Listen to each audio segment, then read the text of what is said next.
मंगलम पंचपरमेष्टि मंगलम तीर्थंकरम मंगलम विश्वजिन्धर्मम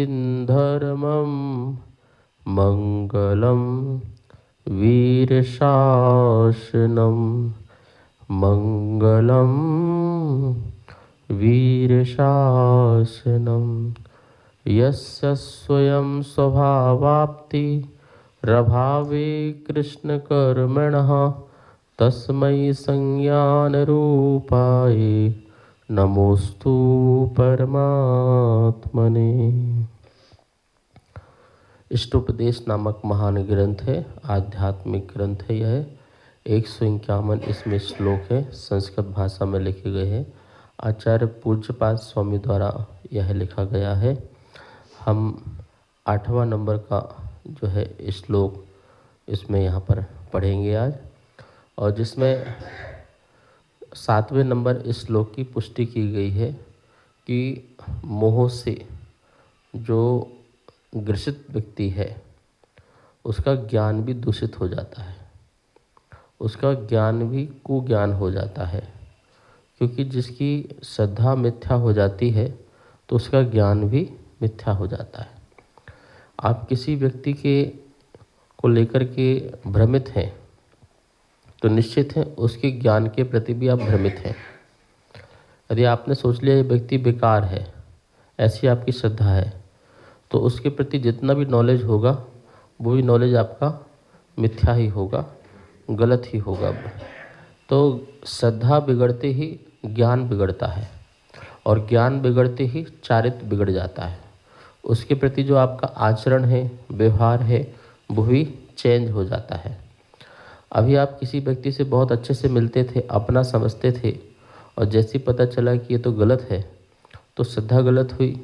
अब जितना भी आप उसके बारे में जानते थे वो सारा का सारा उल्टा हो जाएगा, और अब वो मिलेगा तो हाय हेलो जय जिनेंद्र जो कुछ भी है वैसा नहीं होगा जैसा पहला हो रहा था।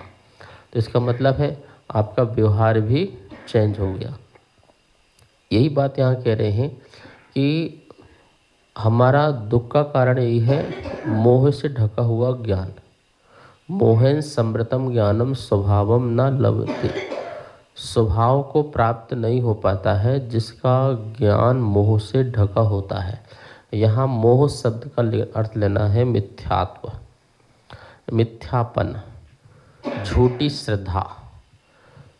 किसी भी को लेकर के, वस्तु जगत को लेकर के जो हमारी झूठी मान्यता बैठी हुई है, आत्मा को लेकर के, शरीर को लेकर के, सभी चीज़ों को लेकर के जितनी भी झूठी मान्यता बैठी हुई है, वही झूठी मान्यता हमारे ज्ञान को, सच्चे ज्ञान को दूषित कर देता है, और जिसके कारण फिर हमें स्वभाव की प्राप्ति नहीं हो पाती है। जैसे मैं किसी भी चीज़ को ले लूँ कि ये मेरे माता पिता हैं और ये इनसे मेरा जीवन है, मैं इनके लिए हूँ, ये मेरे लिए है, ऐसी मेरी श्रद्धा बैठ गई। तो अब क्या होगा? यदि ऐसी श्रद्धा बैठ गई है तो फिर मेरा ज्ञान भी दूषित हो गया है। अब उनके बिना मेरा जीवन जो है बेकार हो जाएगा। यदि उनका वियोग हो जाता है तो तुम सोचोगे कि अब मेरा कुछ भी नहीं बचा, कुछ भी नहीं रह गया, और दुखी होकर के बैठ जाओगे, परेशान होकर बैठ जाओगे। जबकि सच्चा ज्ञान ये था कि माता पिता उपकारी हैं, हमको जन्म दिया है, हमें हेल्प करना चाहिए, हमें सेवा करना चाहिए, और यदि उनका वियोग होता है तो प्रार्थना करना चाहिए कि उनकी आत्मा को शांति मिले, वो जहाँ भी रहे वो आनंद में रहे। बस इतना ही नाता था। लेकिन उसको लेकर के इतने दुखी, इतने परेशान कि अपना अस्तित्व ही मिटा दिया आपने। फिर क्या हो गया? ये मिथ्या ज्ञान हो गया। हमारे पास ज्ञान ये होना चाहिए था कि हर आत्मा अलग है, हर जीव जुदा है, सबका अपना कर्म है, सबके अपने परिणाम हैं, और सबकी अपनी लाइफ स्टाइल है। सभी अपने आप से परिणमन करते हैं, सभी अपना जीवन जीते हैं, सभी अपना ही कर्म, अपना ही भाग्य भोगते हैं।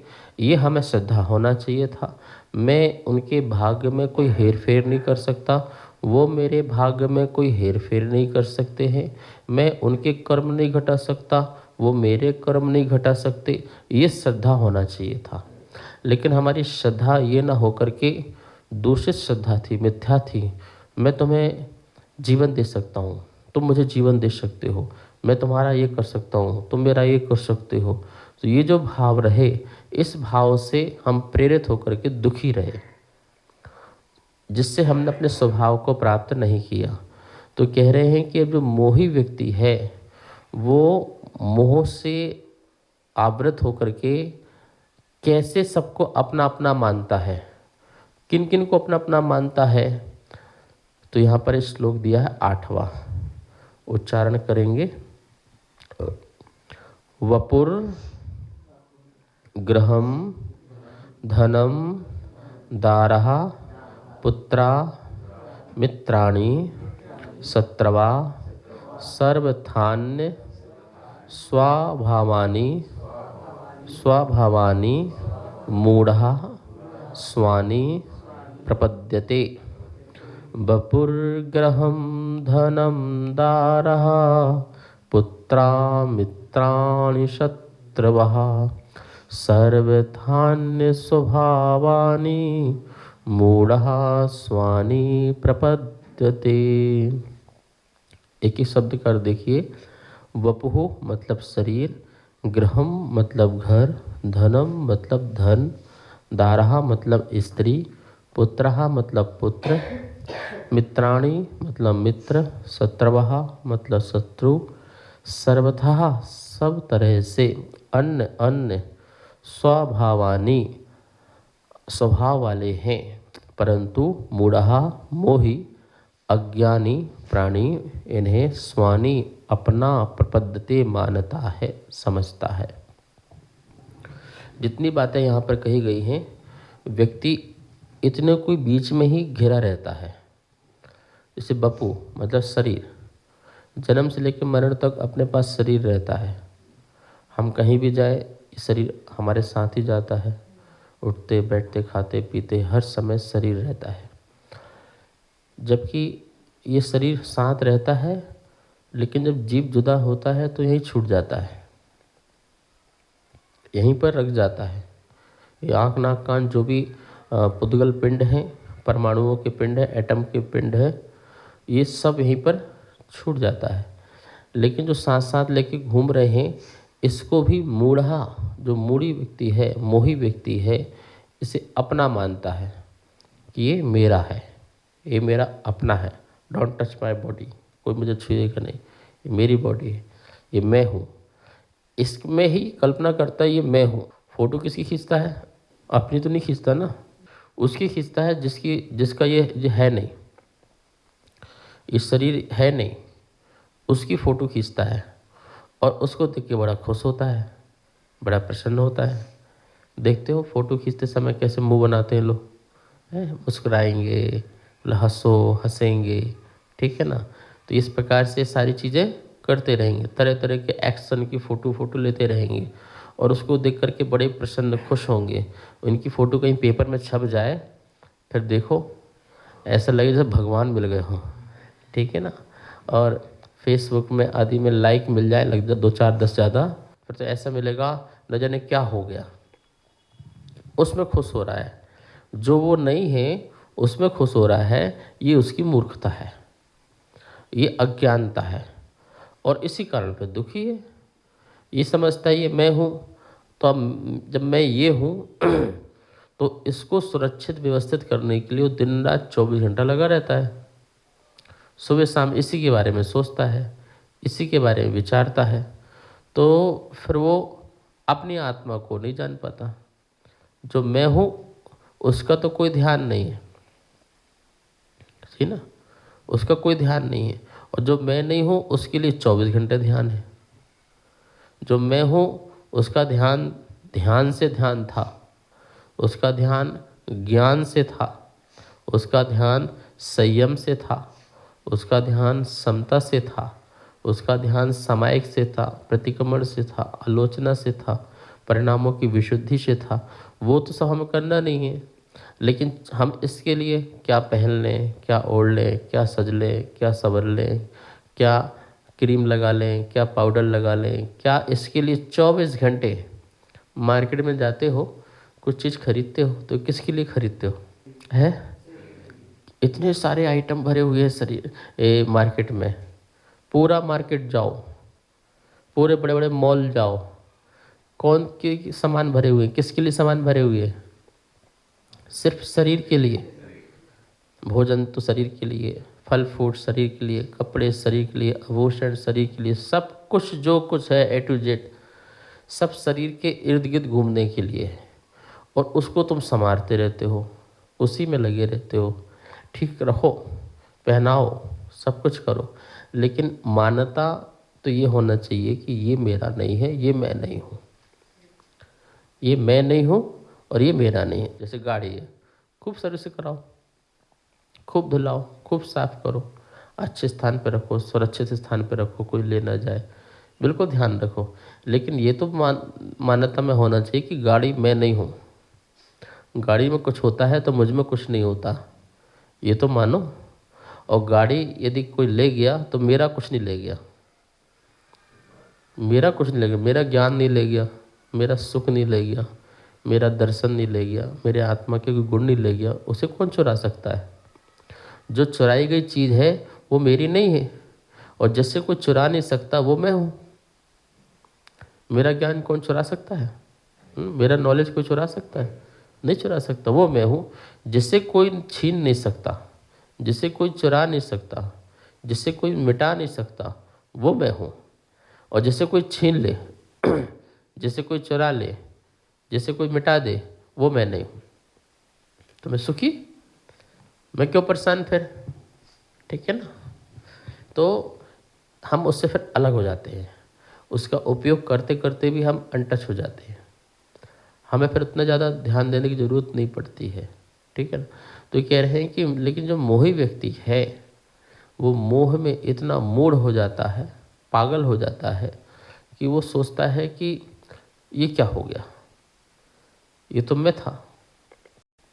वो मकान और अपने में एक पना ले आता है, परिवार और अपने में एक पना ले आता है, पर में एकत्व पना ले आता है। यहाँ दिया ना बपू, बपू मतलब शरीर, शरीर पर है कि नहीं? सौ तो नहीं है। यदि सौ हो तो अपने साथ जाना चाहिए। आत्मा जब इस शरीर को छोड़े तो उसके साथ शरीर को नहीं छोड़े, शरीर को भी ले जाए। लेकिन देखते हैं शरीर तो यहीं पे चिता में राख हो जाता है, खाक हो जाता है, लोग जला के खाक कर देते हैं। कहाँ गया भैया? कहाँ गया वो? जो जाना था वो तो चला गया, जो ये पड़ा है वो तो है ही नहीं। तो अब मुर्दे की फ़ोटो खींच लो और जिंदा व्यक्ति की भी फ़ोटो खींच लो, उसी की, दोनों को लगा दो साथ में, क्या फीलिंग होगी तुम बताओ? कोई व्यक्ति मर गया हो उसे बैठा के ऐसी फ़ोटो खींच लो, और जो व्यक्ति जिंदा अवस्था में तो उसकी फ़ोटो खींच लो और दोनों को लगा दो। दोनों फ़ोटो कैसी है? सेम है ना? तो जब सेम है तो फिर क्या बोलते, कितना लगाओ, किससे था, किससे था? तो फिर अपने से नहीं था, अपनी आत्मा से नहीं था, शरीर से था। अच्छा, मुर्दे की फोटो लगी तो कोई देखना भी नहीं पसंद करेगा, घर में कोई नहीं पसंद भी नहीं करेगा, अरे इसको हटाओ, ये मरा व्यक्ति कहीं वापस ना आ जाए। ठीक है ना? तो उसकी फ़ोटो देख नहीं रहे, जो जिंदे वाले की, हाय अच्छा था, कहाँ गया, ये मोह। तो कह रहे हैं कि शरीर में सबसे ज़्यादा एक बात समझ ली जाए कि शरीर मैं नहीं हूँ, बस सब समझ में आ जाएगा। क्योंकि शरीर पर हो गया तो इससे संबंधित जितने भी कोई व्यक्ति होंगे चाहे वस्तु होंगे वो भी पर हो जाएंगे, वो अपने आप अलग हो जाएंगे। ठीक है ना? जिन्हें हम अलग नहीं मान पा रहे हैं वो भी अलग हो जाएंगे। जैसे कमरा है, हमसे हमारा कमरा नहीं है, अब कमरा नहीं है तो कमरे में जितना सामान है वो भी मेरा नहीं है। तो शरीर मेरा नहीं है तो शरीर से संबंधित जितनी वस्तु है वो भी मेरी अब नहीं रही। तो क्या कर, महाराज घर से घर छोड़ दें क्या? किसने कहा छोड़ो? घर छोड़ने की बात कहाँ हो रही है? वो यह मेरा है, मैं इसका हूँ, ये जो भाव है वो भाव को छोड़ने की बात कह रहे हैं। बाकी जो जैसी चीज़ें हैं उनको आप उपयोग करो, उसके लिए मना नहीं है। हाँ, वो वस्तु भी त्याग होगी, यदि वो त्याग हो जाएगी तो वो चारित्र हो जाएगा। यह मेरा नहीं है ऐसा भाव किया तो वो सम्यक दर्शन हो जाएगा, और उसको छोड़ दिया, त्याग ही कर दिया बुद्धिपूर्वक, पुरुषार्थपूर्वक उद्यम किया, तो फिर वो सम्यक चारित्र हो जाएगा कि हमने त्याग कर दिया। हम कह रहे थे कि घर मेरा नहीं है, फिर हम घर में रह रहे थे, तो ये मेरी श्रद्धा थी, श्रद्धा से हम सुखी थे, पर हम चारित्र से सुखी नहीं थे। और जब हमने घर छोड़ दिया तो हम चारित्र से भी सुखी हो गए, डबल डबल काम हो गया। घर में थे हम श्रद्धा और ज्ञान से सुखी थे बस, पर उससे रहित पने का जो सुख था वो नहीं था। और जैसे ही वो छोड़ा तो रहित पने का सुख हो गया। क्यों? क्योंकि जब तक उसके साथ थे तो उस संबंधी दुख भी लगा रहा। हमने श्रद्धा से कहा कि ये मकान मेरा नहीं है, ज्ञान से कहा कि ये मकान मेरा नहीं है, लेकिन मकान में यदि कुछ हुआ तो दिमाग खराब भी हुआ। अभी पानी टप टप गिरने लगे तो कुछ हो जाए, अभी हाउस टैक्स वाला आ जाए तो दिमाग खराब हो जाए, कुछ भी हो जाए तो फिर हमें राग द्वेष होने लगता है। तो वो जो राग द्वेष की जो आकुलता थी, तत्संबंधी हमको सुख नहीं मिल रहा था। और जैसे ही हमने छोड़ा, रजिस्ट्री दूसरे के नाम पर करी, हमारा त्याग, बस जैसे वो त्याग किया, अब कहीं पानी गिरे। अच्छा बताओ, अपने मकान में ज़्यादा दुखी रहोगे कि किराए के मकान में ज़्यादा दुखी रहोगे? क्यों? किराए के मकान दुखी रहने ही नहीं है, क्यों? किराए का मकान तो अपना है ही नहीं। अब इसमें कुछ भी हो, लेकिन अपने मकान में यदि कुछ होता है तो दर्द होगा ना। किराए के मकान का प्लास्टर गिर रहा होगा तो हमें क्या मतलब, वो जाने मकान वाले। और अपने में गिर रहा होगा तो ये पेंट लाओ, ये लाओ, वो लाओ, पैसा खर्च करो, ये करो, वो करो, खराब हो रहा है, टूट रहा है, फूट रहा है, क्या कर रहे हैं आप, सुन नहीं रहे, बात नहीं मान रहे हो, खराब हो जाएगा। ये कितनी बातें हो रही हैं, कितनी आकुलता व्याकुलता। तो बस यही बात कह रहे हैं कि इनको अपना मानना, धारणा में अपना मानना, ये मोह है। कार्यक्रम पाठशाला के पुण्यार्जक थे श्री दिगंबर जैन मंदिर, लोधी कॉलोनी, दिल्ली।